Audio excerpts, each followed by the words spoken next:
Yan, good morning everyone. Salamat sa gising na maganda ngayong umaga.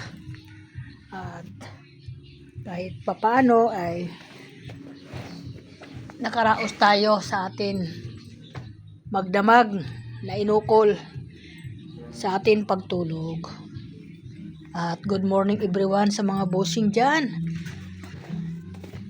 Kaya nga lang kagabi may kalungkutan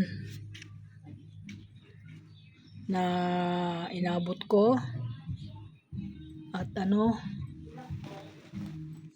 napagtiisan naman, nakaraos naman at hindi masyado malubha ang pangyayari at awa ng Panginoon at nanalangin agad ako at sa aking pagtulog kagabi na maiksi na hindi namin inaasahan talaga yung may mangyayari na ganun. Kaya nag-hysterical ako kagabi. Grabe ang nervyos ko mga guys. Mga busing, salamat sa Panginoon at sa awa ng Panginoon ay hindi pinahintulutan na may mangyari na sa aking mga anak at mga apo. Yan, kaya yan.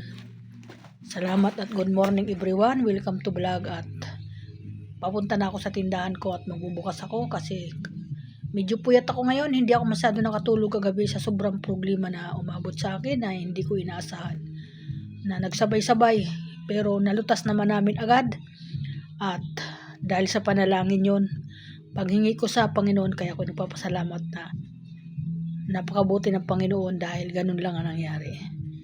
Okay, maraming salamat at ingat po ang lahat, lalo na sa mga anak kong matitigas ang ulo. Lalo kayo magdubling ingat. Sinasabi ko na sa inyo, wag niyo akong pag-iisip ng ganyan. Nadadagdagan lang yung aking karamdaman. Thank you, bye-bye.